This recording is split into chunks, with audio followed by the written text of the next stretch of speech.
Nobody can make you feel anything. It is always a choice. My parenting was on display. If somebody you respected was there watching, what would you do differently? Because your child is watching.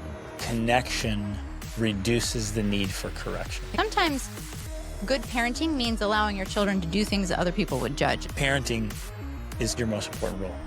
Ladies and gentlemen, welcome to the Extraordinary Family Life Podcast. We're your hosts, Greg and Rachel Denning. As always, here to give you tools and strategies to help you create your own unique, extraordinary family life. Yes. And today's topic, Go ahead. jump in here. We are going to be discussing something that I've been posting on Instagram that's been very popular.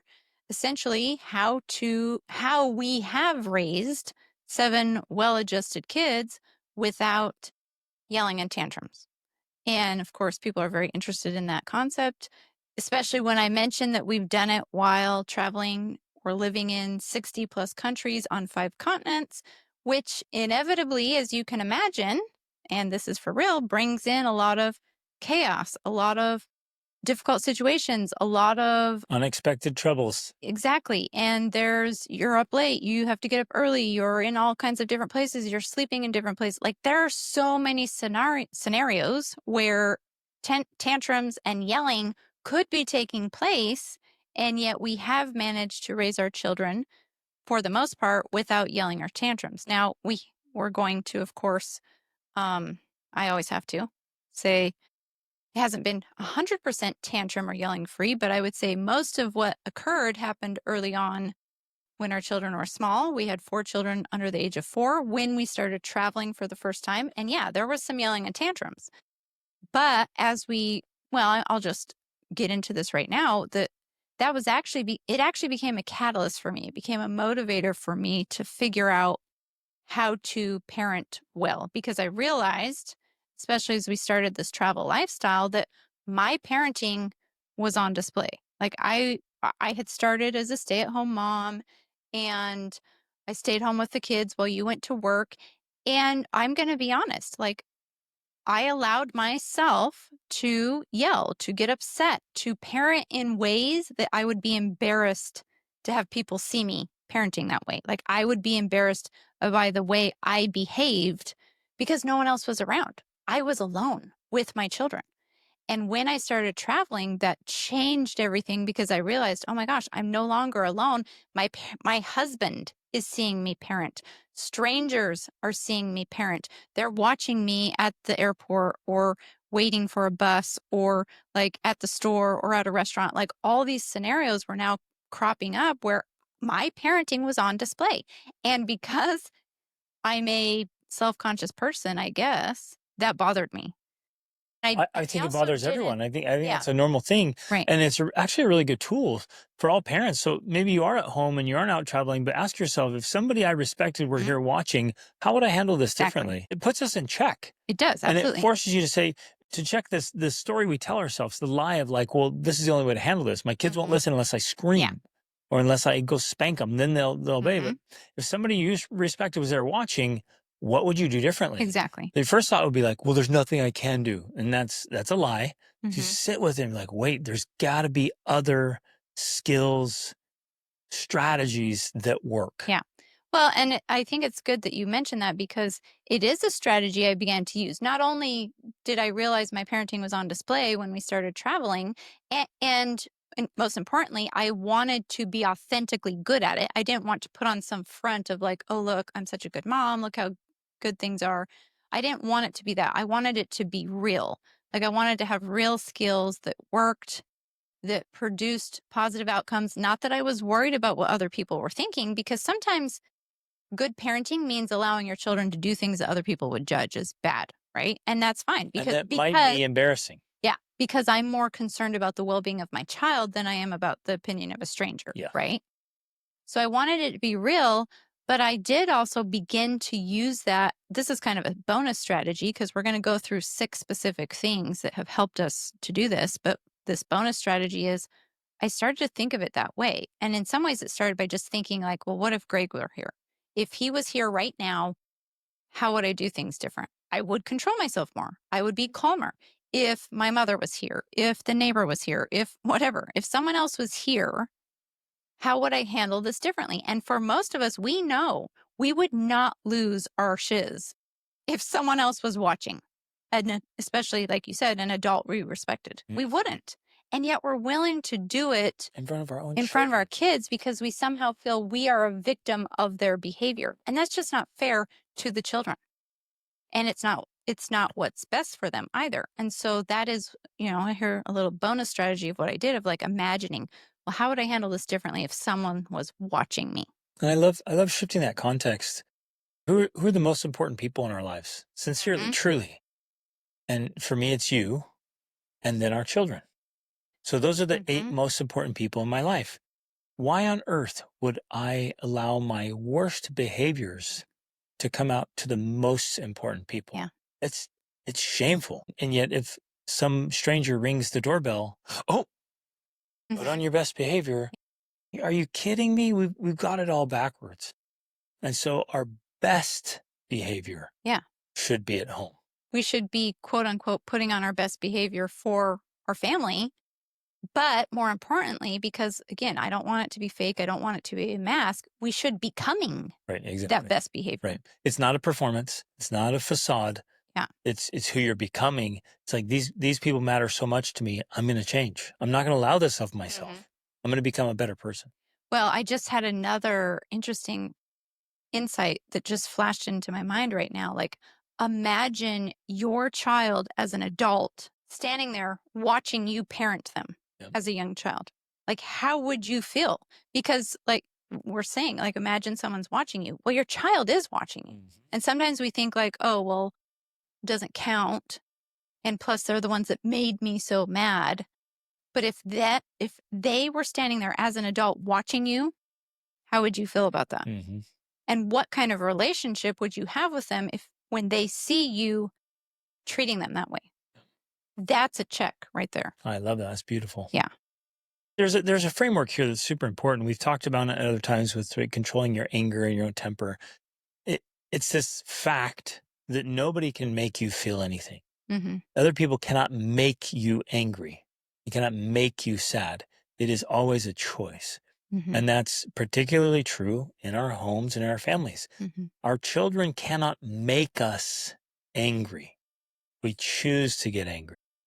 So we have to remind ourselves that other people's behaviors, even our children, are independent from our feelings. Not that we're numb, not that we don't feel anything, not that we don't care. Not that there's not a connection there. Right, there is a connection. It is important, and it's super important. You do care, and you love them, and you want the best for them. Well, and I'm talking about there is a connection between other people's behaviors and how we feel. Like, there is a connection, but the point is we're not a victim. Yeah. And I Like, think, oh, they did that, so I have to be mad. I have no other option but to be mad. Right. That's not true. and I think that early on, that became a very important underlying framework in our parenting, because we were studying things like the work of Wayne Dyer and other people, Deepak Chopra, and they talked a lot about that, how you are in control of yourself and your emotions and the interpretation you give things. And so we realized that we weren't victims to our children's behavior, and that we were in control of how we responded. And if we felt certain emotions, and this is so true and so powerful that too many parents don't realize, you feel certain emotions about what your children do because you likely have unhealed wounds or trauma, big T or little t, that is being triggered by your children's behavior. So when your child does something, it's more a reflection of your own history than it is of them. And once you realize that and you start to use that and say, oh, wow, I feel angry because my child did this. And when I dig a little deeper, I realize it's because whatever, I behaved like that as a child and my father beat me, or this happened, or that happened. Then we understand why we have such strong emotions about their behavior, and we can go to the root of the cause, which is healing our own wounds, rather than taking it out on our children. Yeah, very often we're angry or yelling at our own past. Exactly. Or ourselves, our own disappointments, our own frustrations. Yeah. Very often we find that my disappointment in myself, my frustrations and irritations with myself, or my own pain because of my past, things that maybe even buried. Right. It's bleeding out all over. But the kids or your spouse gets the bulk of it when it's really, that was just something that set it off. That was just the catalyst, not the main cause. Yeah. So as we're going to go through 6 different things that have helped us be able to parent without tantrums, without yelling. And we literally have been able to prevent tantrums from occurring. Like in our younger children, I would say probably at least our first 3, maybe 4, we had tantrums. But after that, we have 7 children, if you don't know. I can't even think of a tantrum with our last 3 children. No, and it stopped with the 4th one for sure. Like she was very little and we were learning how to handle all this. Right. Because we learned how to prevent tantrums from happening, as we'll get into, because we realized that tantrums were a symptom of problems, not the problem itself. Yep. And we shift our focus from correcting things that were going wrong to proactively and preemptively leaning into how can we make things go well. Right. And which you're actually touching on one of the first ones, but the framework essentially is, and there's actually a pyramid that comes from The Anatomy of Peace. Is that the book it comes from? Where if you look at a pyramid and the tippy top of the pyramid is the little cap on the pyramid. And that is where most parents spend the majority of their time, and that's fixing what's gone wrong. It's trying to fix the behavior. It's trying to punish the tantrum. It's trying to give timeouts or spankings or like all the disciplining I can't even think of them because I haven't used them for so long. All the disciplining techniques. That's the top of the pyramid, and you're trying to fix bad behavior. The rest of the bottom of the pyramid, or you could think of this as like an iceberg, right? The top of the iceberg is fixing what's gone wrong. Everything underneath it, under the surface, is helping things go right. And that is where we learn to spend the majority of our time as parents so that we didn't have to yell, so that tantrums were no longer a problem, so that teenage rebellion didn't occur, so that, all of the bad behaviors that most parents are dealing with became a non-issue because we were focusing on the bottom half of the pyramid, or the not half beneath the surface. Let me say it a different way. So we have this image in our head, these numbers, 80% at a minimum. I'm thinking even up to 95% or 98%. Basically, the vast majority of all you do should be proactive and preventative. Yes. Like we're leaning into helping things work well in our families. That in and of itself prevents the vast majority of problems that parents experience with their children. In fact, most of the challenges that parents are dealing with, whether it's fighting siblings, sibling rivalry, emotional meltdowns, tantrums, all the things, like we don't deal with, I would say, 90% of those problems. They're a non-issue, non-existent. We don't have talking back. We don't have rebellion. We don't have disobedience. We don't have none of the eye rolling, the attitude, the defiance, none of that. In fact, we have children that literally love spending time with us. Our 8-year-old is in love with us, literally. Even our teenagers who are 18, 19, 20, our 20-year-old, our 22-year-old, like they call us for advice. They love spending time with us. They love being with us. And just so we're not misunderstood, this doesn't mean helicopter parenting. This doesn't mean like dependent baby children who still need their mom and dad. It doesn't mean they don't have friends or don't want to go out and have adventures on their own. They aren't launching as successful adults. It's none of that. Right. It's everything you could imagine in the best way possible. Like the ideal of the good and the strong, the positive things, like that's what we have. And it's difficult to explain that to people. But we have confirmation because we welcome people to come stay with us here at the World School Family Resort. We have families here all the time. And again, I'm giving this for context, for validation, not because we're trying to praise ourselves here, but we want you to know that there's proof here. We're not just blowing our own horn. They come and they tell us like, wow, yeah, your teens are amazing. They help out. They're respectful. They're kind. They hug you. They want to do things with you. They help out. And your teens too, and your younger children, they're all like well-adjusted, right? So like we say, 7 well-adjusted kids. This is how we've done it. And that's what we want to walk through. But we want you to know that there's proof there, and it's not just our own viewpoint because we think our kids are the best, right? It's not that. So let's dive in. Let's go. Okay. So number 1, and I'm going to say here, I don't know that the order we're going to give these in are prioritized in a specific way. It's just like, these are the things we used. And in some ways it's like layers. It's like building a pyramid. It's kind of like you put them down and then you put on top. So it's like you're building on top of each other. So don't think that they're in a specific order for any specific reason. They're not per se. But one of the things we have done to be able to raise children without tantrums or yelling is that we always, and I say always intentionally, prioritize connection over correction. What does that mean? What does that look like? I don't know. No, I was kidding. I was going to keep talking, but I was like, I'm going to give you a chance to talk.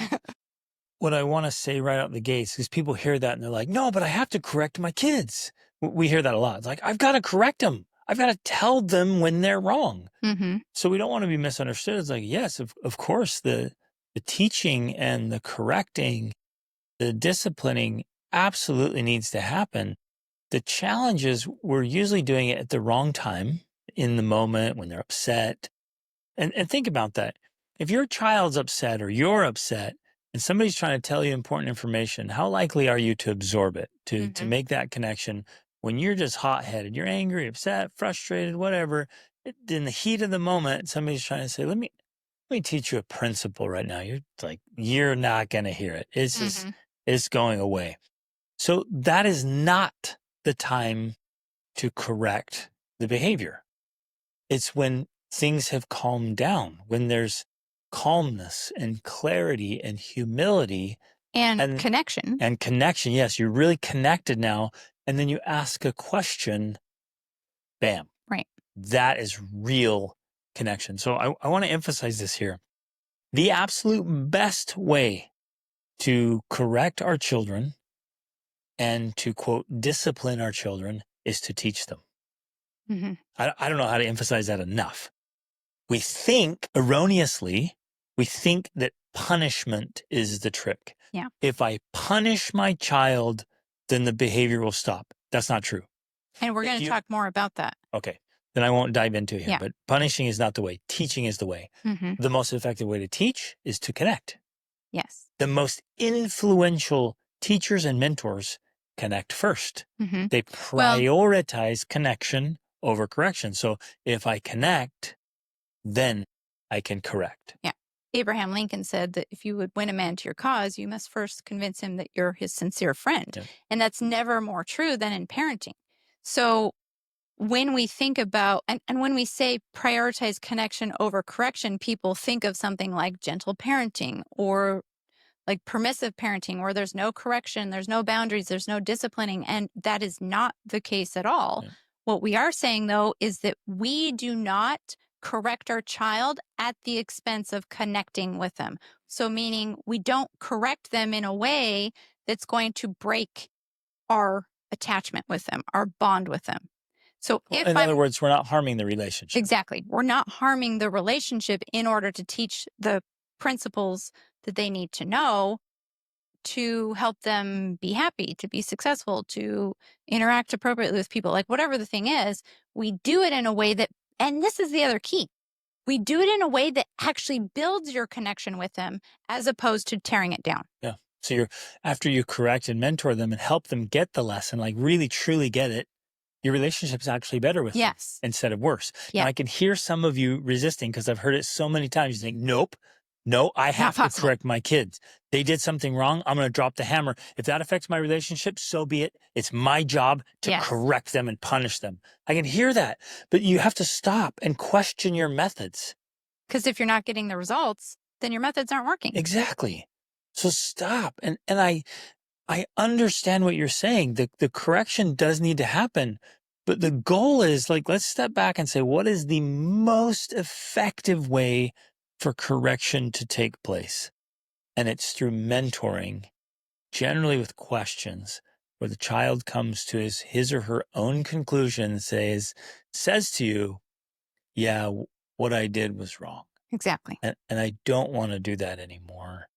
And I'm sorry. Mm-hmm. When they come to the conclusion on their own and they say it out loud, that is impactful versus you saying, what you did was wrong. You should be ashamed of yourself and you need to tell me you're sorry. Yeah. So the correction occurs, but it happens in a way that's more transformative to the child because they are coming to their own conclusion. So a couple of little quick examples here, like with a teenager, say they do something wrong that they shouldn't have done. And the tendency is to give them some sort of lecture or get after them or ground them or whatever. But ultimately, they feel resentment, they feel defensive, they feel angry at you. And so your connection is broken, like it puts a wedge there. And they don't really get the lesson Right. because of all those other emotions that are in a way. Now, if you switch this around and you focus on connecting with them, which may mean in the moment, you validate their feelings, you empathize with them, you're there for them to support them because all of us know that when we do something we shouldn't, unless these other feelings have gotten in the way and we've been trained to feel that way, we feel remorse, we feel shame, we feel guilt, we feel repentant, right? Well, That's the natural way of being. We don't like ourselves. Right. This is so important because when your kids behave poorly, they almost always know it, and they don't like what they've done, and they don't like themselves. So if we come in and drop the hammer, we're adding to that.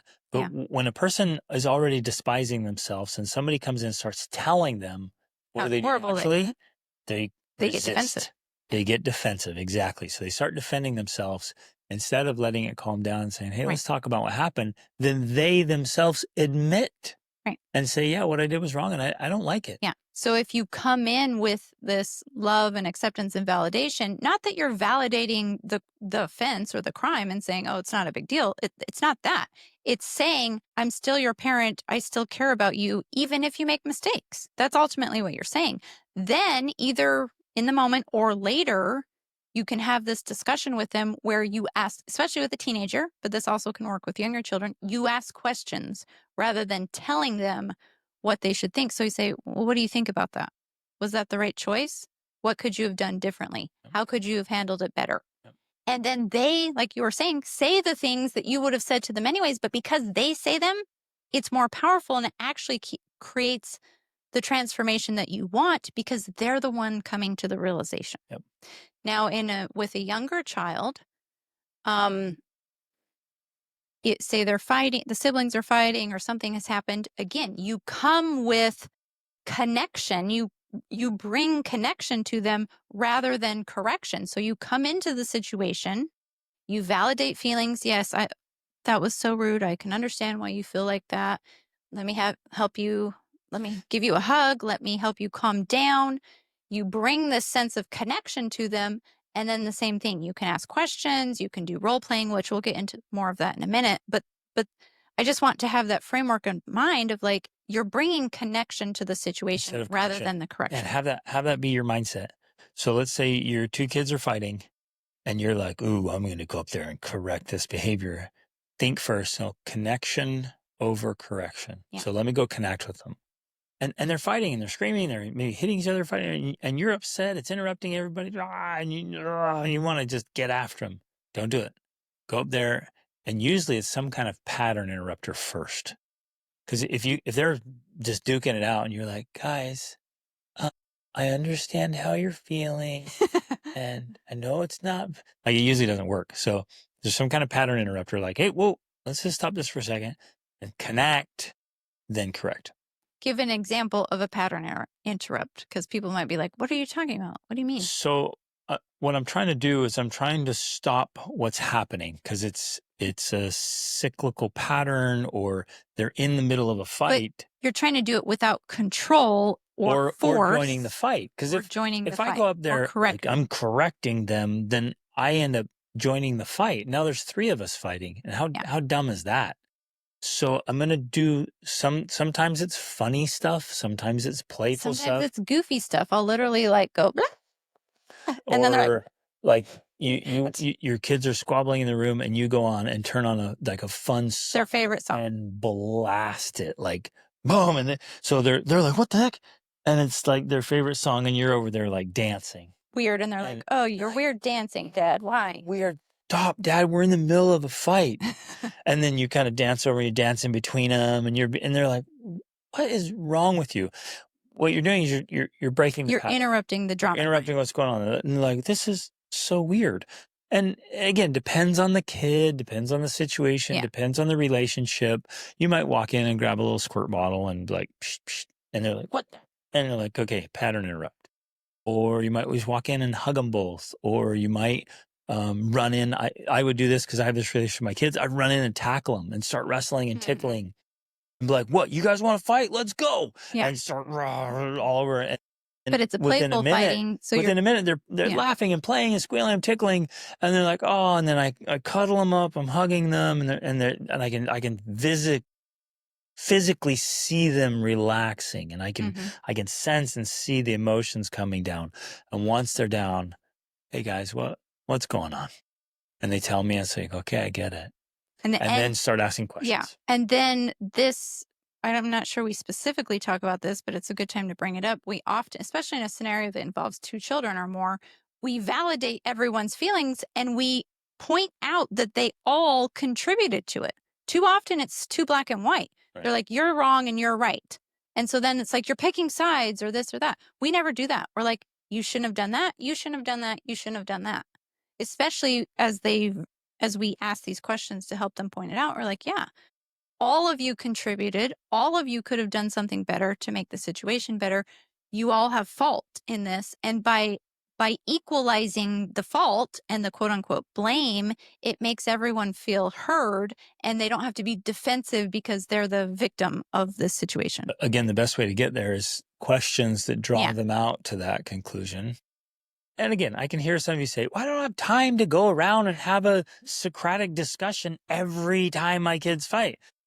Well, then you're going to be dealing with a lot of fighting. Until you can get there, you might have to spend a lot of time having questions and get there. But I also want to say on the other side, there's times when you're like, hey, okay, guys, let's see this differently. And sometimes I have to get a little feisty about it for a second, though, because this is the thing. Parents are complaining to us about how much time their kids spend fighting. And then they say things like, well, I don't have time for that kind of intervention. Well, that's why you spend so much time listening to them fight. That's why there's so much contention in your house. Because if you don't spend the time investing in these types of approaches, then you're going to get the opposite results. And so, yes, it'll be scattered throughout years and years and years. Yep. Exactly.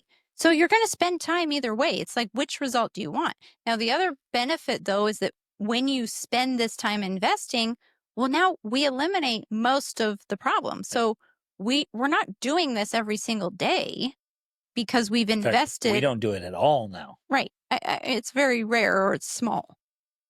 Because we do still have an 8 and 11-year-old, right, that have their little things. But it's so small because we've made the investment early on that, yes, took more time. Mm-hmm. But now we have the benefits of that. Right. That's what investing is. So you have to be willing to invest in your kids. Ooh, especially investing when they're young and helping them keep understanding when they're young. Then when they're teens, they don't fight anymore. Right. And then plus, because they're older, years, they pass that culture on to the children, the younger children. And so it becomes a part of the family culture. And so it's like a non-issue because they're like, oh, well, this is how we do things in our family. Okay. The other thing before we move to number 2 is I also want to emphasize that prioritizing connection over correction does not mean just in the moment of trying to fix what's going wrong. Right. We have to also remember the pyramid of peace. We have to do this intentionally, daily, to prevent things from going wrong by helping things go right. Yeah. So we have to regularly be connecting with our kids because when we connect with our kids, they feel happier. And when they feel happier, they're nicer to their siblings. They are more responsive to you. They're going to be more likely to do what you ask. Well, and they're going to be more self-directed. Yeah, because they feel close and connected to you. A close and connected child is a happy child that's obedient, that is easy to get along with. If they aren't that way, it's because they don't feel connected to you, the parent, the most important person in their life. Yep. So in a very real way, connection reduces the need for correction. Exactly.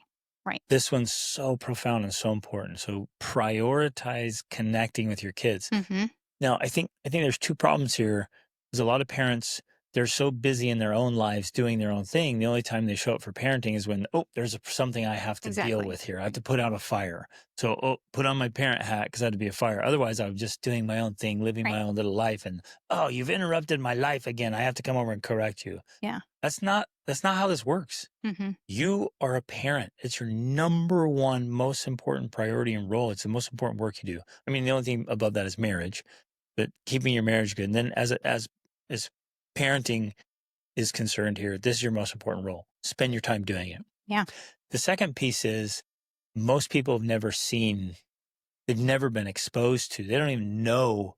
Because there's so much bad parenting out there. Yeah. They don't know parents with children that have a phenomenal world-class relationship. They've never seen it. They don't know. Mm-hmm. So they just think, man, the relationship I have with my kids is infinitely better than the neighbors and the lady I see down in school and that guy at church and that I had with my parents. Like, this is good. My relationship is good. But what you're doing there is you're basing your results off a scale that's way below you.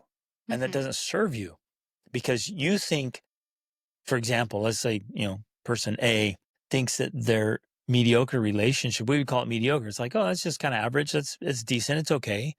But it's way better than the terrible ones. So they think it's really, really good, but it's not.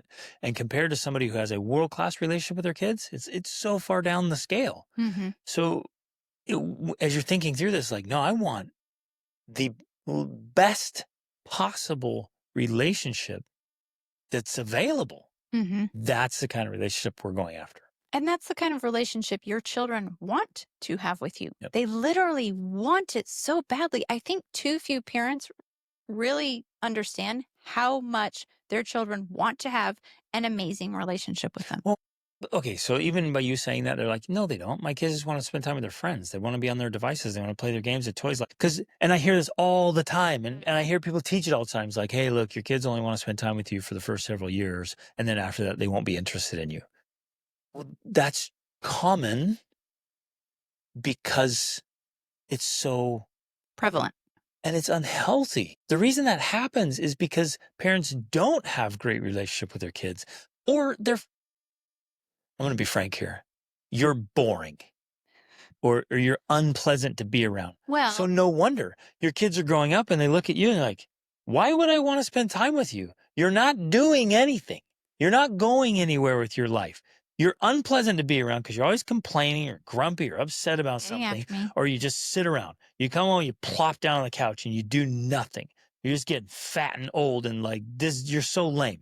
Why would I want to spend time with you? That's just the truth of it.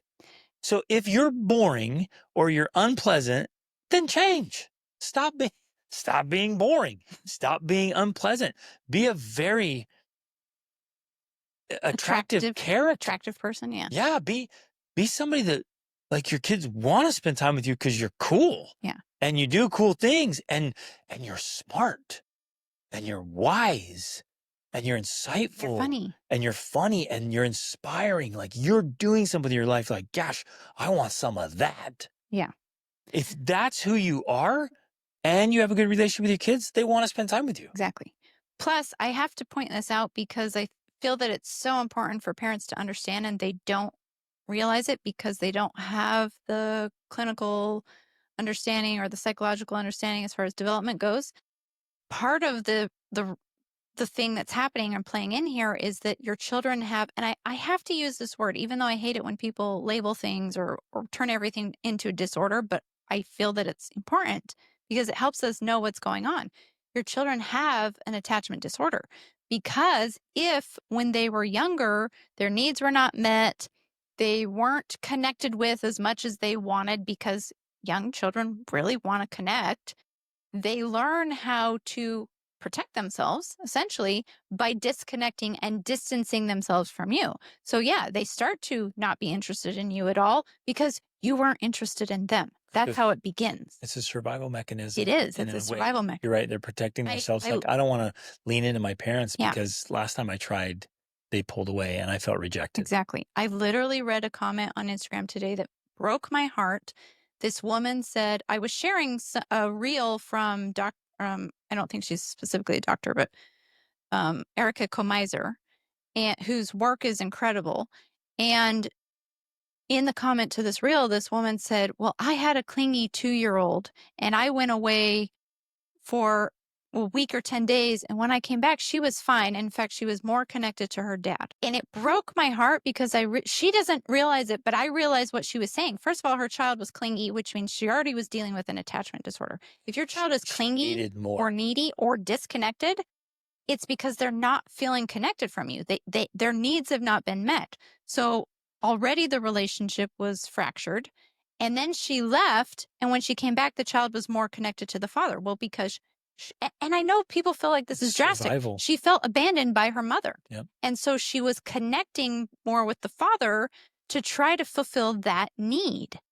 And so it's so sad, but that's the foundation, which later as a teenager means this teen is not going to listen to you. They want nothing to do with you. In fact, they may even hate you. Yeah. And it started there. And I know this feels drastic to people and they feel like this is extreme, but it's not. I'm telling you, after decades of research and having raised our own 7 children and working with thousands of clients, I'm telling you, it's not extreme. This is really what's happening. We have to understand how important these small things are stacking up to create these results that we don't want. And so we have to go back to this. We have to focus on connection before correction, but we also have to make that connection a daily intentional effort. It means little things like responding to a baby's needs when they cry, not letting them cry it out, not sleep training.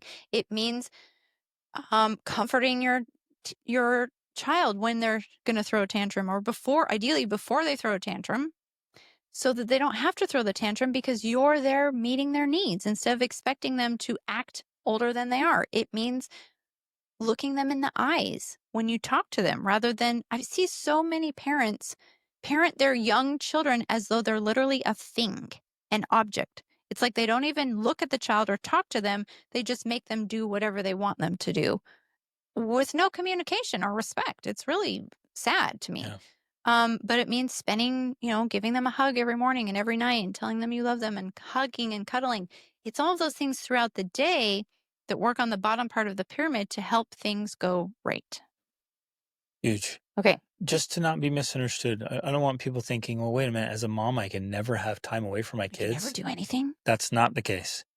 If you have a fantastic connection and a great relationship with your kid, and then you need to take some days away for a trip or whatever's going on, it's okay. The child will miss you. You'll come back. It'll be great. But if you're not making those deposits and those investments, if the connection is weak and you go away, it's extreme. It feels like abandonment, and it leaves scars and wounds. Yes. Yep, exactly. Okay, number 2. Again, not in any specific order, but this is a key ingredient. It's to see, quote unquote, bad behavior as a symptom, not the problem. Too many parents view the bad behavior as the problem they're trying to solve. And so they want a technique, they want a hack, they want a trick they can use to fix the problem, which is not really the problem, it's the behavior. So they want a timeout, they want a punishment, they want a thing they say, they want to take things away, they want to whatever to fix the problem, but it's not the problem. The behavior is a symptom of a bigger underlying problem, or even a smaller underlying problem, but it's the symptom. So every time we saw bad behavior, we never tried to fix it because we realized, oh, this is a symptom. And so we would ask ourselves, we would say, why is my child acting like this? What's causing this? What's causing this behavior? It's the cause and effect framework. Exactly. The behavior is the effect. What's the cause? Right. Where most of us think the behavior is the thing. Yeah, it's the thing that has to be fixed. It's the thing that has to be punished. It's the thing that has to be corrected. It's not. So when you switch your mindset to this, you go upstream to look at what is causing this behavior. And that can be things as simple as they didn't get enough sleep. They're tired. They're hungry. They feel disconnected from you. Well, their human needs aren't being met. Yeah. I mean, in some way or form, essentially, one of their basic human needs is not being met, whether that's food, shelter, connection, whatever. Well, certainty, uncertainty, connection, significance, all Yeah. of that. So their human needs are not being met. That's the short answer to why their misbehavior. And okay, so this is really good, because when we stop here and just one principle here, we say, well, don't focus on the effect, focus on the cause. Mm. I think it was Thoreau said, for every 1,000 people hacking away at the branches of a problem, there's one person going to the root. So if as parents we stop, we got to go to the root. And then you guys hear us in 60 seconds say, well, the root could be, any of this vast array of human needs or human drives. All of a sudden you're like, well, I need to understand all of this psychology and all the sociology and all of this stuff about what it means to be a human being, so that I can know what's the cause of my kid's tantrum. Right. And the answer is, yep. Ultimately. Right. Yeah. So buckle up.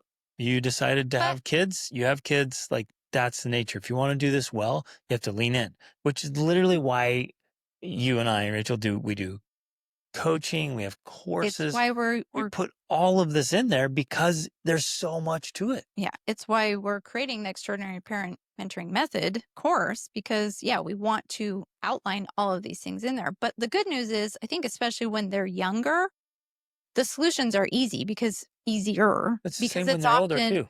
It's often food, sleep, or cuddling. Like, those three things would fix a lot of problems. If your child is acting up, if they're throwing a tantrum, if instead of yelling, you did one of those things, you fed them, you laid down with them to take a nap, or you cuddled with them, that would solve most of your problems.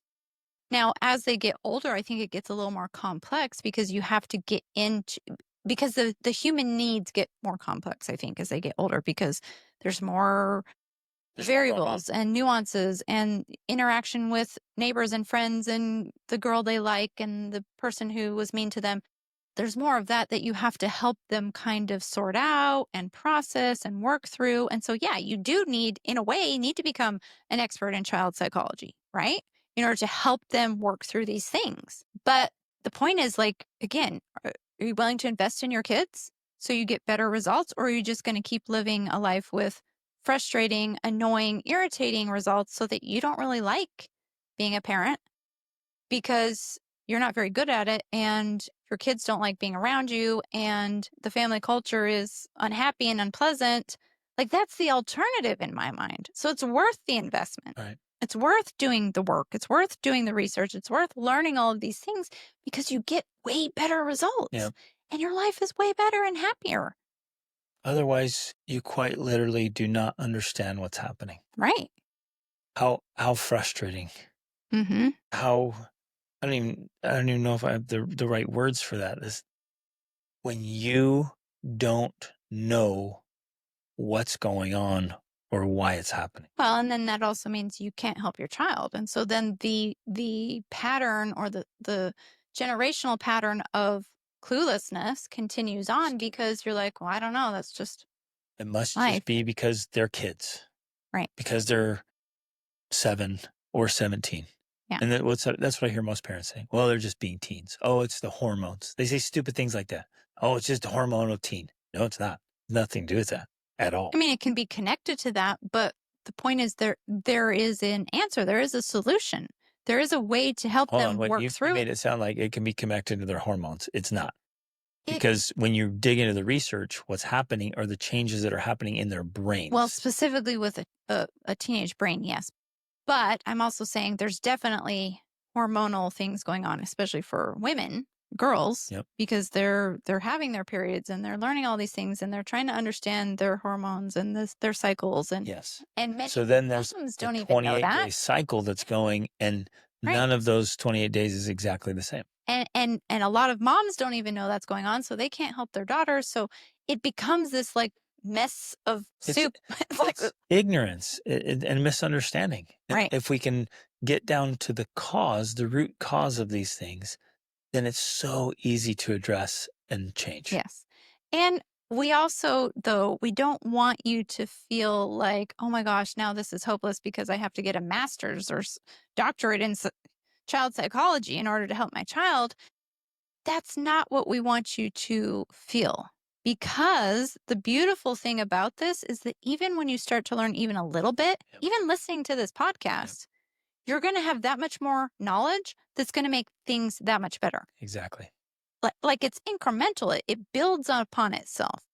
So it's not. Okay, so let's come up all with or a scenario. nothing. Right. You're exactly right. And we want to give, so we want to like, I don't know, I purposely want to overwhelm you a little bit here. So you pay attention. You're like, oh my gosh, I got to pay attention. But then I also want to give you tons of hope and specific strategies to say you walk upstairs, your 11-year-old is just devastated, crumpled on the floor. All is lost.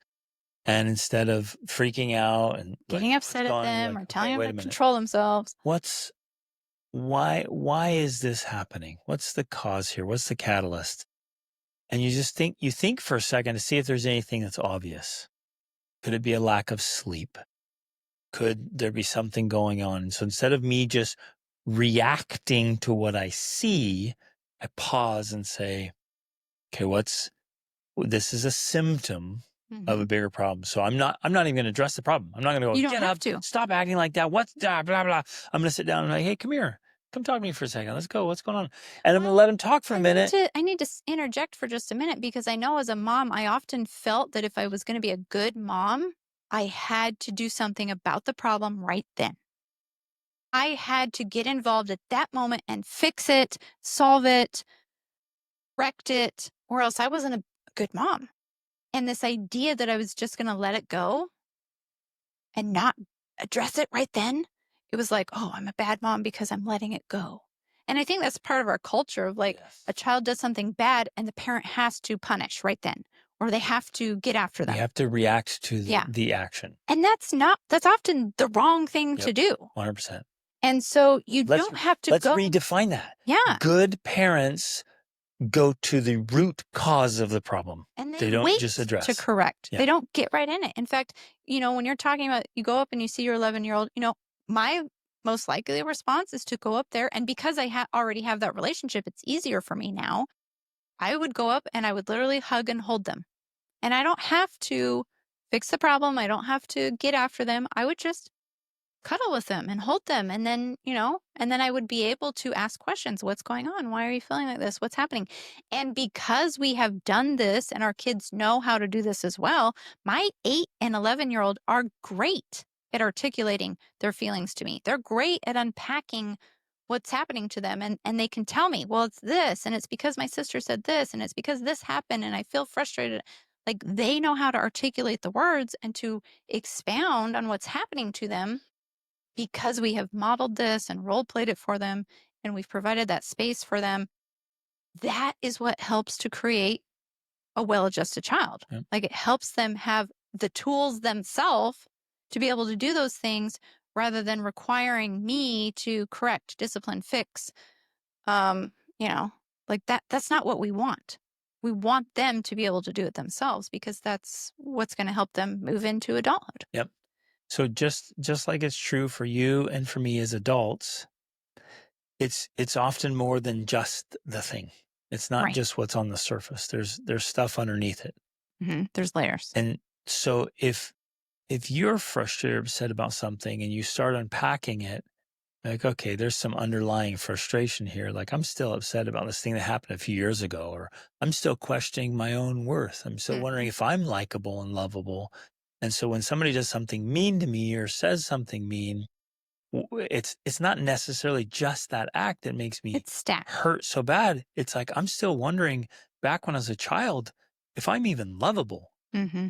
And so if it's stacked for us as an adult, then you start thinking, well, I wonder if it's stacked for the kids too. And so you find your 11-year-old and you think, I wonder right now, like, let's talk through this. And you start realizing like, she's sitting here wondering like, yeah, Well, the other day, one of my friends said something mean, and I started wondering if I'm even a likable person, if I'll ever have friends, or if maybe it's me, maybe it's my fault. So then this little interaction with her sister or brother today triggered that. Mm-hmm.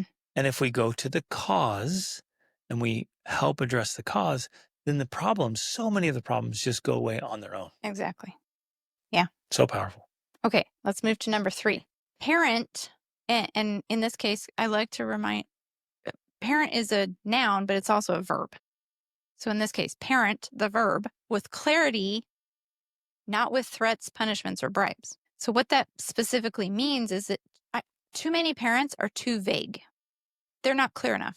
And part of the problem is because they themselves are not clear enough. They don't know.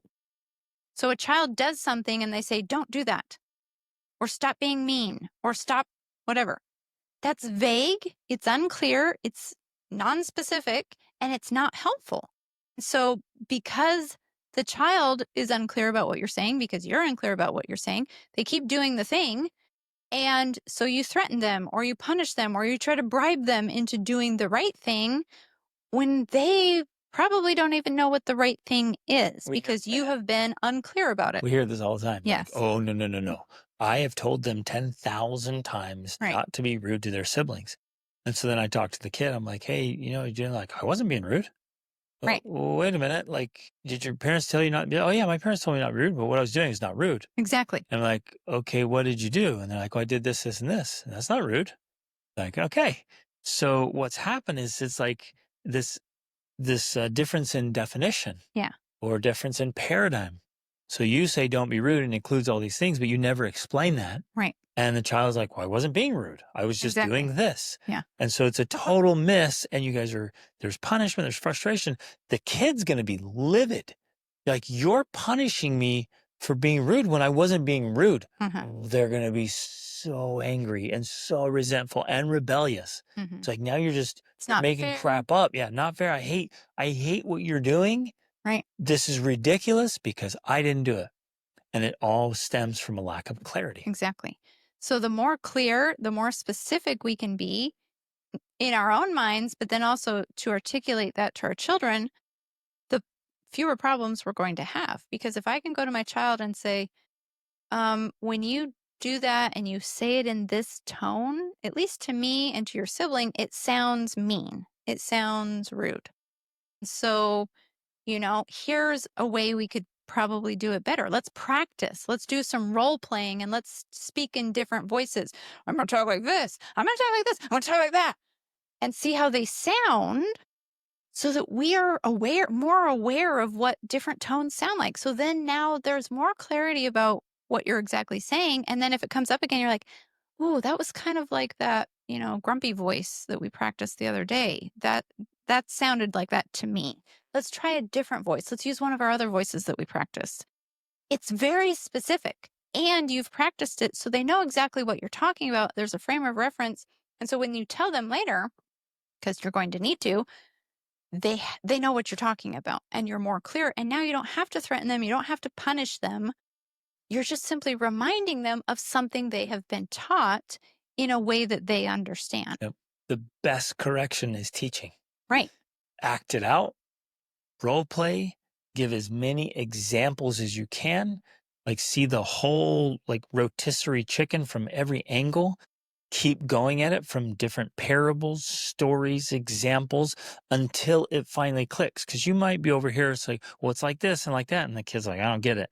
And then you relate it to something that he's connected to. Like a movie or a book or something that he's fascinated with, or basketball. Like, okay, hold on. Let me walk through this. You're on the court. The referee does this. The coach does that. Does that make sense? He's like, oh, okay, I get it. So it's called assimilation. Mm-hmm. Like, you're making connection. The learner gets it. It assimilates into their brain. It literally Exactly. connects into the neural connections that are already there. I get that one. Or it's, hey, it's like in this book you love, or that movie. Yeah. Oh, okay, I got it. Mm-hmm. And then I remember years ago practicing tone, because the kid would be like, hey, try that again, buddy. What? All I said was this. I'm like, yeah, exactly. How we say things matter. No, it doesn't. It's the same. I'm just saying words. All right, let's walk through it. Mm-hmm. And we would use words that could be negative, neutral, or positive, depending on how they're said. So we're getting very clear and very specific, and then having them repeat it back. So there's like, okay, they get it. Yeah. Well, and I think it's very important for parents to understand in this process that you should welcome, and not get upset when your children talk back or argue with you during this process, because what they are doing is assimilating the information. Like, they're Well, asking and seeking questions. clarity. Yeah, they're seeking like, clarity. They're asking questions. To you, it might seem like they're being disrespectful, and you should again be clear about how it looks like respect, like how to have this conversation in a respectful way. But they are essentially trying to grasp the information and saying, well, what about this? Or no, it's not like that because this, or no, I disagree. That's okay. That's a good thing. That's very good literally thing. how they're assimilating it as a part of their way of being, by having that conversation with you. So welcome those kind of conversations instead of shutting them down and telling them they're so disrespectful, or like, now you're going to get extra punishments, or, that's not a healthy way to approach it. If you want to have well-adjusted kids, you want them to own the information for themselves, and they're only going to do that if they're able to dialogue with you in debate and conversation to really grasp it. Yep. So please encourage the debating process, and definitely don't shut it down. to go to clarity. What happens when you Exactly. shut it down? And I deal with this all the time as I'm working with families. When you shut it down, the kid feels like, I can't come to clarity. I'm confused. They're doing something. I don't understand it. I disagree with it. So then it starts insulting. Like, you suck. You're the worst parents on the planet. You guys are horrible. I hate you. It's the only thing they have left. And it's like, that's all they have left. It's like, throw darts. And so the parent's like, well, you're just a little brat. You're spoiled and entitled. You're horrible. I'm like, wait, what's going on here? Okay, everybody calm way, way down. Come all the way back down here. What's going on? It's like, well, we asked him to do this and he did that, or she did that. Or he said no, or he asked a question. Wait a minute. Okay, what did you ask? Okay, and what did you understand? They're like, no, that's not what I heard. That's not what I didn't know that. It was a total lack of clarity. So back at the beginning, there was a misunderstanding. What was said and what was heard, very different. But since they're not allowed to talk about it, say, hey, wait a minute, why? That's dumb. Like, wait a minute, okay, why do you think it's dumb? Well, because of this and this and this. Oh, interesting. So if our kids our kids would do this, like, Dad, that's dumb. Yeah. Okay, tell me why you think it's dumb. Well, because my friend's going to do this, or First other of all, people. right there, we don't get upset if they say something like that. Right. Like, that's dumb. We're like, okay, great.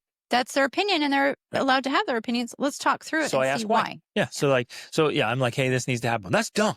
Okay, tell me why. So literally, that's how I do it. Exactly, I say that right now. Okay, tell me why. I'm not upset. You're not disagreeing. I'm like, what? No, it's not. It's not dumb. It's all, and I say so. Well, when I was a kid, whatever. I'm not going to go on this big long lecture, whatever, and say, okay, interesting. Walk me through that. They're like, well, other people do this. Okay, let's walk through that. What's the end result of those things? Keep going. Okay, walk me through that. Well, they get to do this.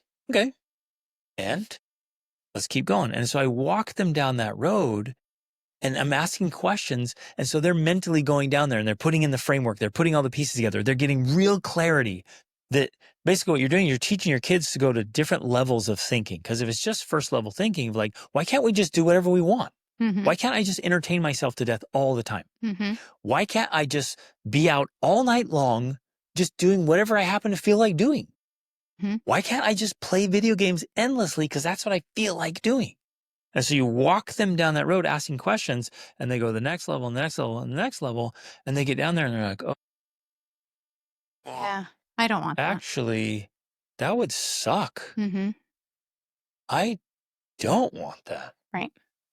Like, I don't want that for you either. That would be terrible. So let's walk back up here to this action. So what can you do instead? And like, man, I should really put some limits on that. That's great, buddy. What limits would you put? Right. So instead of me saying, you only get this much time, or I'm not allowing you to do that. Like, what do you think, bud? Like, man, I should really limit it to this. And it could be food or entertainment or whatever. But they're coming to the conclusions and say, well, how can you remind yourself of that? He's like, oh, I should use a timer and alert. So they're setting up systems for success. And then here's the golden ticket. I've got to teach this one because parents drop the ball on this so much. Hey, bud, if you do mess up, what would be an appropriate consequence for that, man? And here's what kids are really good at, and they need this. So parents, man, listen up. The consequence has to be natural and relevant. It has to be connected. It cannot be arbitrary. If the kid like sneaks video games till 2 a.m. and you say, that's it, no more jujitsu for you. It's like, what in the world? Like, And I'm sure people listening say, well, that's stupid. There's plenty of parents that do those types of things. They take away something totally unrelated. And they're like, well, I'm taking away a privilege. I'm like, no, that's not a privilege. Every kid needs those good things. So never, ever, ever, parents, never take away good things. Ever. Those are never taken off the good table or off the table as a consequence. Like, always keep the good things in and make sure it's related. Anyways, I want to come back to the point. Let the child choose the consequence and say, yeah, man, that's good. Let's write that down. That was a really good idea. Way to go, bud. That was a really, really good idea. You walked through that. You set up your own standards.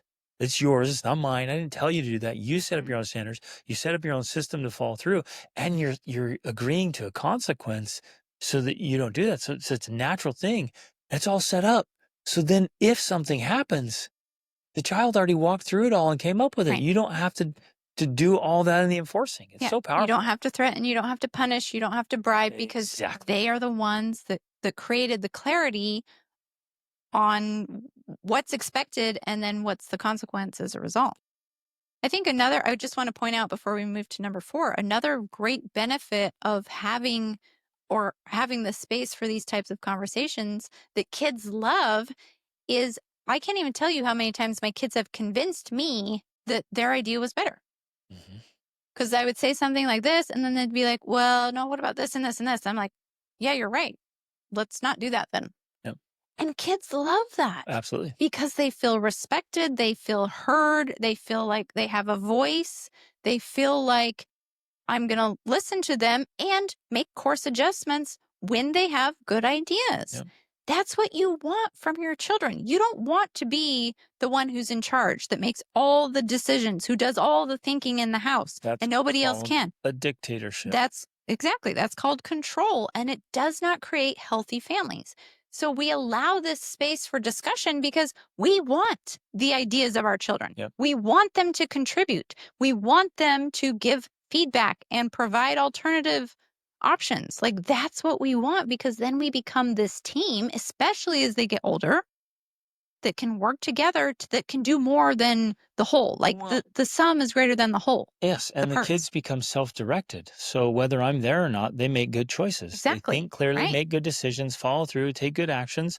Like, I don't have to be there babysitting and policing. Because they realize that the goal is not to be obedient to mom and dad. The goal is to think and make good choices. Yep. That's the goal. And when they recognize that that's allowed, like they can do that, and what they end up doing is the decision that they came to because it's the good decision, the right decision, not just because it's what mom and dad wants, then they start to integrate that into their life, and it's beautiful. It's magic. That's amazing. what you want. Now, I hear some of you saying, well, my kids, whenever they argue back, they have dumb ideas. Okay. That's going because they to haven't happen. practiced thinking Right. yet. And they have underdeveloped brains, and they're only seeing it first level. So they're like, well, no, I think I should be able to do this all the time whenever I want.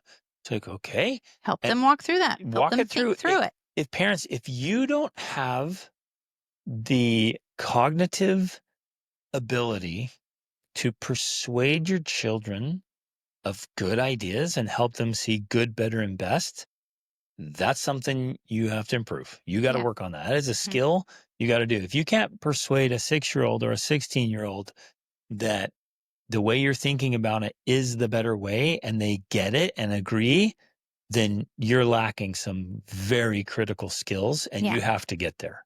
Because if my son or daughter comes to me and they think, hey, my idea is better, and in my mind, I'm like, that is not a better idea.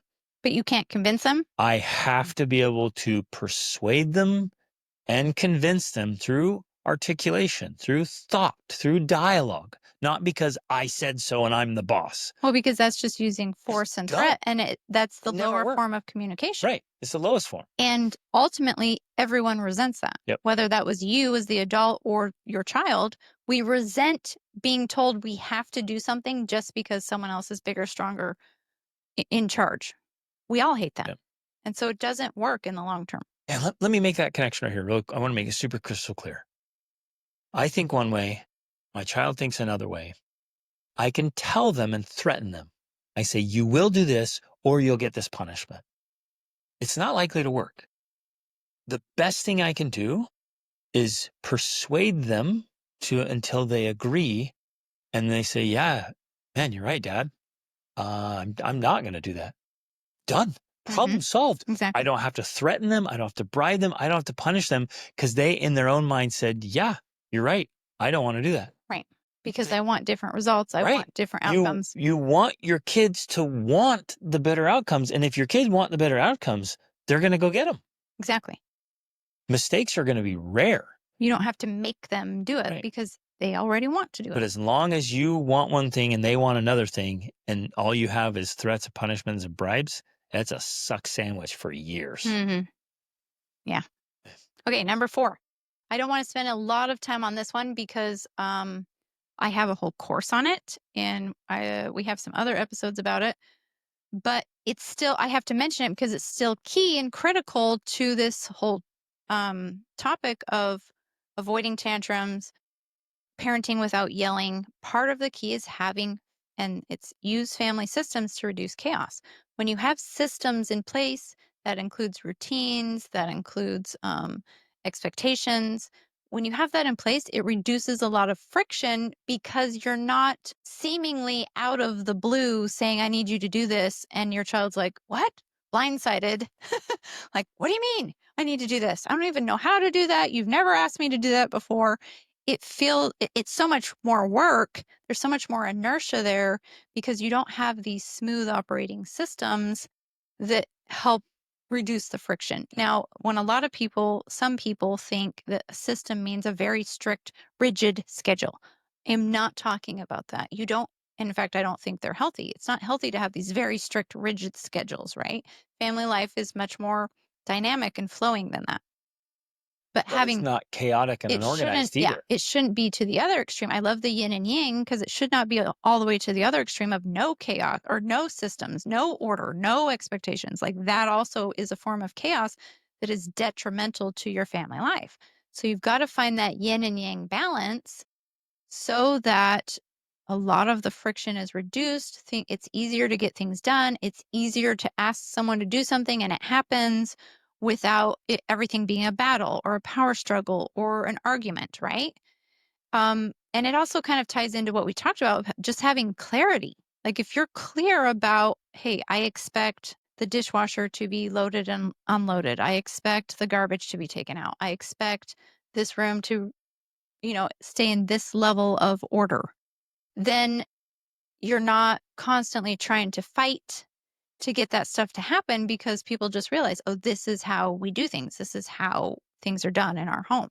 And expectations have to be realistic for the kids and the age and the stage of life. Too many parents have very unrealistic expectations. That's terrible. Exactly. Or they have no expectations, which is terrible. And kids do not thrive in either one of those worlds. Yeah. This comes up so often in coaching programs still.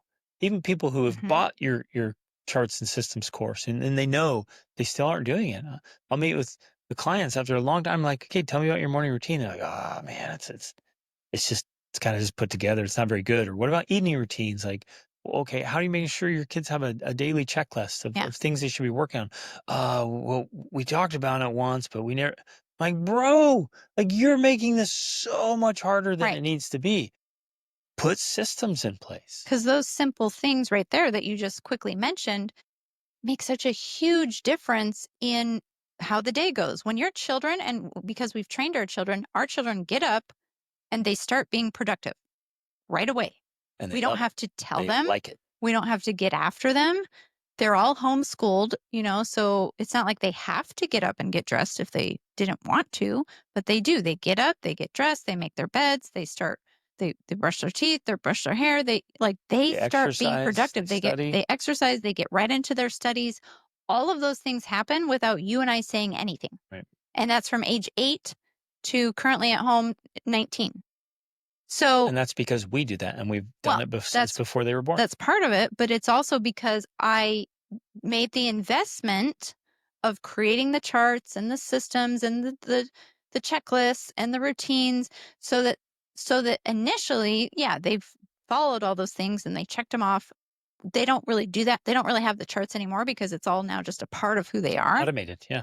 But because I made that investment of making it a part of who they are, now it pays off dividends. Yep. So I do have actually a free family charts starter kit. So that would be a place to start if you don't know where to start. Look, Rachel's charts the system. Well, she did it all for you, so get it. That's Everyone nice listening, too. just I'm get just the saying. thing. It's so cheap, and she did all the work. She'll save you hundreds of hours. It's solid. There's so many options in there with examples and everything, so get it. If you already have it, like a lot of you listening already have it, you're not using it. Get in there and use it. Like, make the time and effort to get systems and strategies in place. It'll totally transform your life. Yeah. But I'm just saying it's actually on the same page. You can get one or the other or all. It's up to you. But I'm saying you can start out with a simple, because the checklist starts with just like the morning routine. It's where I have them start. It starts with the morning routine for the kids because that's a great way to get them into this forward motion of being proactive and taking action and doing the things that are expected. So you have these systems and routines that just make family life smoother. Yep. So that's a great place to start, or you just get the whole system and it'll walk you through the whole thing. Our lives are very unconventional. And sometimes when we tell people our lives, we share it online, like, hey, we traveled the world with our family and we're doing this, we're doing that. We'll often get a lot of negative comments. Oh, kids need structure. Your kids are going to be losers. Routines. They're never going to succeed in life. They have to have routine and structure. And we're like, yeah, like our whole world is built, like our family, the Denning family world, our whole life. Our extraordinary life is built on routine and structure. So it's not location dependent. Wherever we go and our unconventional our life is, we live by routines. Yeah. And those everybody does. But our routines and good routines actually support your success, where many routines sabotage your success. Yeah. And so you want to build it in a way that supports your family. Exactly. Okay, number 5. This is obviously, like all of them, very important, but it's something that too many parents do not fully understand because there is a faulty belief in our society that children have certain abilities that they just do not have. And when we understand that they don't have those abilities, then it makes our lives as parents so much easier. And so this one is lead with emotional co-regulation. And what does that mean? Essentially, what it means is that children, and in this definition, I'm going to include perhaps up to the age of 25, do not have the ability to self-regulate. Now, that's going to vary in levels according to their age and maturity, but children are born without a prefrontal cortex. The prefrontal cortex is the part of the brain that regulates emotion. And the prefrontal cortex is not fully developed until the age of 25. So your child very likely literally lacks the ability to self-regulate their emotions. And unfortunately, because we've been indoctrinated inappropriately in society, we have been taught to believe that children can self-soothe, even babies. And that is just not true. In fact, it is a lie. And that is what creates so many attachment disorders, which then create behavior problems throughout the life of a child. A child cannot self-regulate. They have to have co-regulation. When they were in the womb, they were regulated by your emotions. If you were stressed, they were stressed. If you were calm, they were calm. They still need that from the age of birth, 0, until they learn how to do it. And that's going to depend on the child and their own uniqueness. So we have to, and I realize when I say this, we have to help them co-regulate. Many of us do not know how to even regulate ourselves, That's what I was which thinking. is part of the problem. And I want to add a couple of different words here. It's like we don't even know how to process. How do we process our thoughts, our emotions? How do we process an experience that was challenging and difficult? some kind of stressful thing. How do we process our big traumas, big T traumas and our little T traumas? Most people don't know how. They don't have that skill set. So it has to be intentionally developed and cultivated. Children and adults need to be taught how to do this. So one of the major roles of parenting is learning how to do it yourself and then teaching your children how to process. Exactly. So when you're very upset, how do you get over it? When you're hurt, how do you get over it? When you feel depressed or discouraged or hopeless, what do you do to move past that? Yeah. Figure that out and teach that to your children, because if you don't teach them, who will? They may never end up having the skills to do it, even if they are over 25. Exactly. Like just growing up won't necessarily give you the skills to It doesn't. regulate or process. It's true. It doesn't. Just because your prefrontal cortex is now fully developed doesn't mean you know how to regulate or process emotions. And so if we as parents don't learn how to do it and then teach our children, they don't learn how to do it. And that is why many parents are struggling with this, because they weren't taught how to do it themselves. So it's kind of this catch-22 in a way of like, well, we can't parent our children as well as we need to because we haven't learned how to regulate ourselves. And yet, ironically, so many parents say things to their kids like, control yourself or get over it or deal with it. And the kids are like, How? Right. I have no idea. And we're not teaching them how. And so they just don't know. And then we wonder why they have all these misbehaviors and they're acting out and they're throwing tantrums and like they're emotionally dysregulated. It's because they haven't learned they have not been co-regulated with their parents. So in very simple, basic ways, of course, it starts with babies by responding to their cries. So many mothers ignore their babies, or they'll say, well, I'm not feeding the baby yet because it's not time to feed the baby. Like that doesn't help. The baby has no idea about your schedule, and neither do they care about it. Right. So when a baby cries, meet its needs, whether that's hungry or tired or just want to be held. Meet the baby's needs. That's how it starts. But then it also is like when we're talking about tantrums and helping children, tantrums often occur because a child has literally reached their limits. It's like a mom being burnt out, touched out, and like losing it. That's the same thing. That's what a tantrum is. But we want to punish them where a mother wants empathy and sympathy and someone to, like validate her feelings. But we don't do that with a child, and that's wrong. We need to validate their feelings of like, oh my gosh, you're so overwhelmed. You're so stressed. You're so tired. You're so touched out. You're so overstimulated. Let me help you regulate. Let me co-regulate with you. So I'm going to hold you. Like the best thing you can do with a tantrum is hold the child and love them and make them feel like it's okay. Let me help you calm down. Let's take some deep breaths together. Let's get some food. Let's go lay down. Like anything you would do to help yourself feel better, help them do that rather than isolating them, threatening them, and punishing them for having their emotions. Like, how would you feel if somebody did that to you when you had reached your limits? Don't do that to your children. I get so upset about it because I want to speak out for children. They need a voice. They need someone there on their side to help them and protect them. They need you to be the adult to help them figure this world out. That's our role. That's why we are their parents, to help them learn how to live in this world. So we're the ones that have to figure this out. So for ourselves and for them. And I think every mom and dad has gotten to a point where they just lose it. They're so stressed, which is a parent tantrum. so worn out, they're so overwhelmed. Yeah, it's an adult tantrum. And everybody listening can relate to this, because you can think of a time when you lost it. And in that moment when you lost it, what if your spouse came in and punished you? Yeah. Smacked you, put you in solitary confinement. Like, I'm not going to talk to you. I'm not going to be like, you knock this crap off. Like, how you would feel so horrible, because you already that's exactly what a child feels like. Right. They can't articulate that and they can't share those feelings with you, but that's how they feel. Reached my limits and I don't know what to do with all of this. And so I'm just going to lose it. And then they get punished for it. Yeah.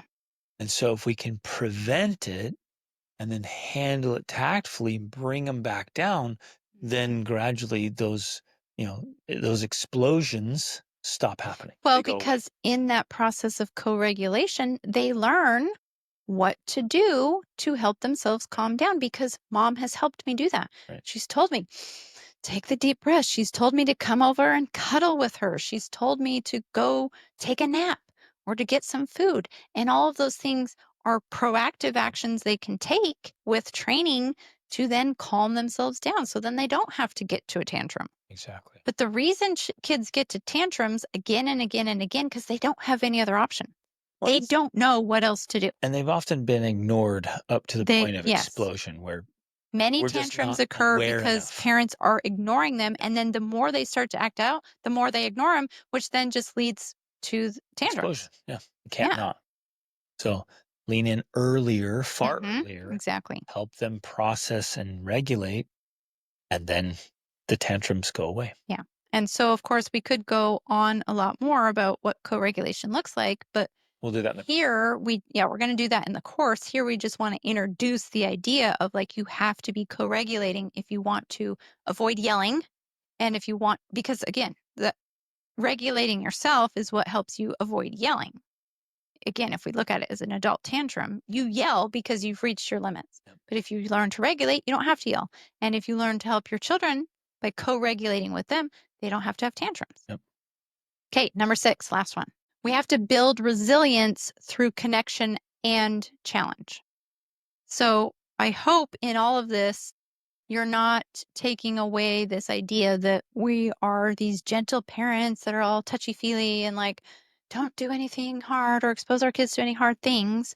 That is not true. And if you know anything about us, you know that that's not true, that we're often challenging our children, and they've done very challenging things, including 2 of our teenagers summoning Mount Kilimanjaro. They've done very challenging, hard things. To the point where I would easily put my teens up against almost any adult and be like, bring it on. Let's see what you got. Yeah. Let's see if kids can handle it. March all night long with a 50 That's another thing they've done. Yes. In the cold, and just deal with the suck and the grind and do it pleasantly with smiles and jokes and conversations, and push past all your limits.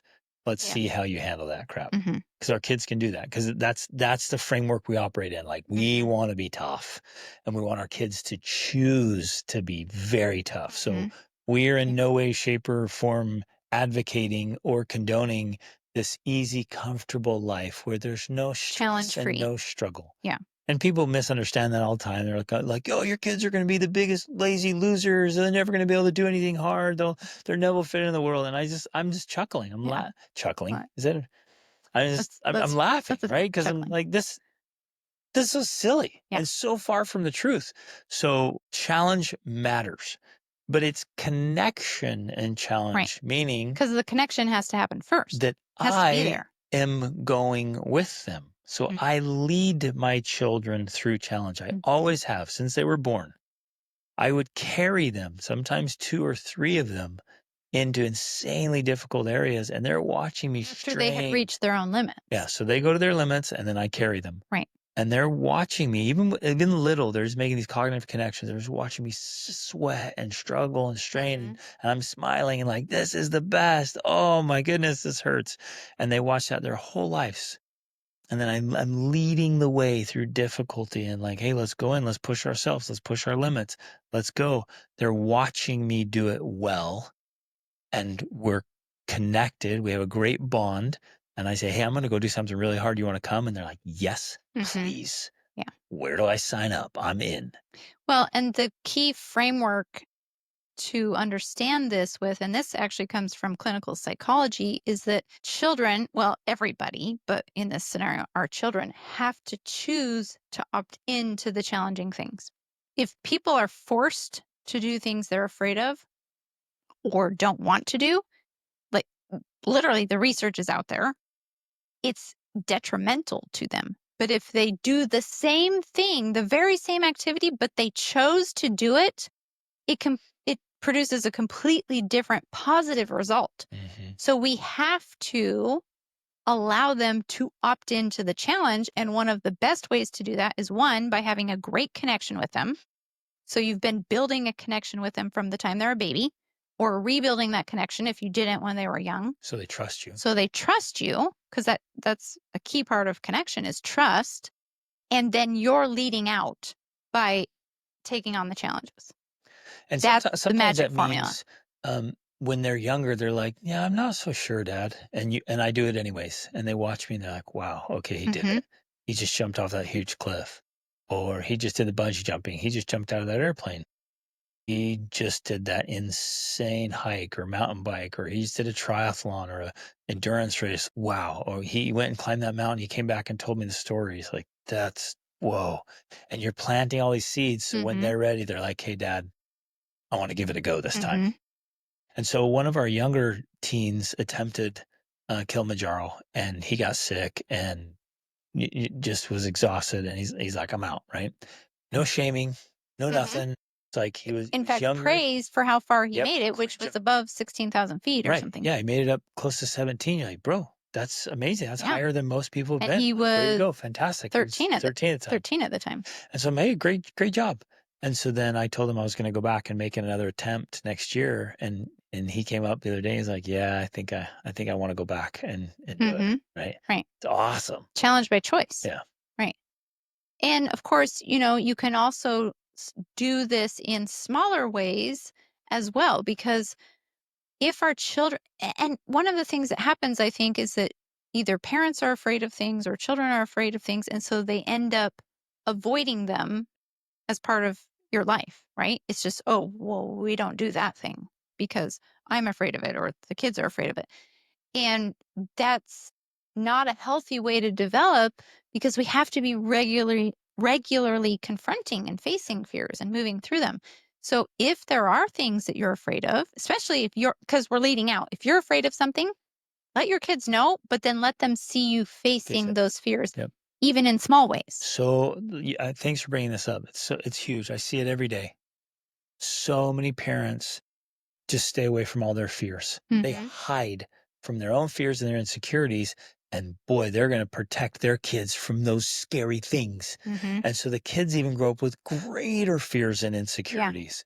And they're even more sheltered and protected magnified in the next generation from things that aren't even that scary. But it was your own fear that you wouldn't lean into. And I mean, this is across the board, but I especially see it really pronounced with moms. And again, moms are out there to be protective, to have that voice of like safety, and that's a good thing. But some moms err so far on the side of safety, their poor kids never know how to do anything. Try anything, won't go out there because mamas, and we see this, like, we let our kids go out and try things and climb trees, and like moms be like, no, don't ever, never, I'm never, ever letting my kid climb a tree because they could fall and break something. And I mean, these extremes, like, wow, like your kid's going to have to live in a padded circular room its whole life. That's not a good way to live. One of the comments I did get on Instagram, because I posted a reel, and our son, who probably at the time was, I don't know, 15 or 16, was climbing a coconut tree with a machete in his mouth so that he could actually get us breakfast for that day, because we were camping on a beach in Mexico and we were going to be eating coconuts for breakfast. And he's been doing this since he was. He has been climbing coconut trees since. No, he's been climbing coconut trees since he was 3. Not with a machete at the time, but as he got older, he climbed it with machetes because that's what the locals do. He grew up in Guatemala and Costa Rica and the Dominican Republic, and he learned how to do those things. So he's competent and he's capable. But so many people on there were just so freaked out by that. Like, how could you let your son do such a dangerous thing to climb a coconut tree with a machete? And the reality is that, for some people's children, there's no way they should be doing that, because they are going to hurt themselves. They shouldn't climb a tree or have a machete. Right. And never combined. But here's what they don't understand. The difference lies in competence. Right. When you allow your children to push limits and face fears safely, they actually grow in competence, and then you're able to do things that, yes, to other people are very dangerous, but to you is less dangerous because you have the competence. Exactly. I think a perfect example of this, and this happens all the time. You need to realize though that that's a thing. We were living in Georgia, the state. I think it was during COVID, and we went to, I think it was like a lake or a river, and you, with our children, most of them, swam from the one side over to the other side. It wasn't even that far. Like what, 30, 40, 50 feet maybe? Oh, no, it was a lot further than that. It would have been a couple hundred. Oh, okay. At least. Well, I'm. But still, like, so we were in great shape. It was my two boys. I mean, they have 6-pack abs. They're strong swimmers. So we swam all the way been across and swimming, back. and we'd already lived in like 30, 40, 50, I mean, Yeah. a lot of countries. And anyways, you swam over there, you swam back, and the police came over and got after you. He was so upset. He was in furious. Just, how could you do that? How do you take your children? You're all gonna die. I'm like, bro, like, we do triathlons. Like, and trek to the base camp of Mount Everest 10 times this. And I'm like, and I'm an EMT, and I do rescue stuff. Like, I've been training water. Like, what are you talking about? It's like, and he's of course fat. And he said, this is dangerous. People die. You could drown. I'm like, yeah, if you don't know how to swim, give me a break. But in his mind, he couldn't make it across. And other little local tourists that are completely out of shape and don't know how to swim, they couldn't make it across. Right. Therefore, it's dangerous and no one should for do it. Everyone. Yes. And like, I have a friend who goes out and he'll swim 2 miles in the ocean as a meditation. Right. And, it would be illegal for that guy to swim 200 yards across the water because it's dangerous. And so the idea here is that as we continue to push limits and push boundaries and grow in skill, things that were dangerous or are dangerous to other people are no longer dangerous because you have improved or increased your skill and ability. That's the idea behind building resilience, behind building competence, behind taking on challenge, because you're going to be more well-rounded, you're going to be more well-adjusted because you have more skills and capability. And this is true physically, mentally, emotionally, spiritually, like in all ways. We grow more holistically when we, instead of shying away from the things we're afraid of, we actually lean into them and help them become more capable and competent. Yes. Let them help us become that way. Love it. Okay, there's so much more. We can keep going on forever, and we will. That's why we created the course. That's why we do the coaching. It works. We have results in our families. Our coaching clients get the results. We create transformations for families all the time. This stuff just works when it's done consistently and well, and it's worth every effort we put in to help raise our kids. Every investment. Okay, love you guys. Reach upward.